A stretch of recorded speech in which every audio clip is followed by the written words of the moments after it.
hanno fatto parte di un festival che a me ha portato sempre molta fortuna, anche se in quel contesto non ho avuto sempre come dire, lo stesso riconoscimento che poi il pubblico mi ha tributato nel tempo, perché le mie canzoni hanno più di 30 anni e voi le cantate tutti.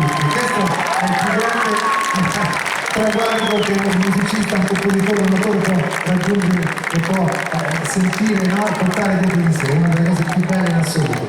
Non c'è la vittoria o il premio di qualche critico così anche a volte molto schizofrenico e a volte insomma ci fanno anche un po' ridere. Vabbè, a questo punto avete registrato? Avete fatto bene, tanto non mi vergogno di dire queste cose.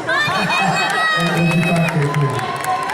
Allora, io vi invito, qualcuno è preoccupato per me, no, tanto peggio di così. No, anzi, sono contento di essere così, perché se voi siete qui questa sera è perché io sono così, per cui porterò avanti, come ho detto, come Don Chisciotte,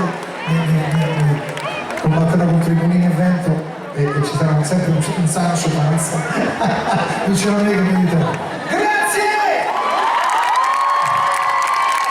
Queste mani che adesso avete su, unitele, cercate di unitele, abbiate il suo coraggio, che è una cosa bellissima, grazie, mani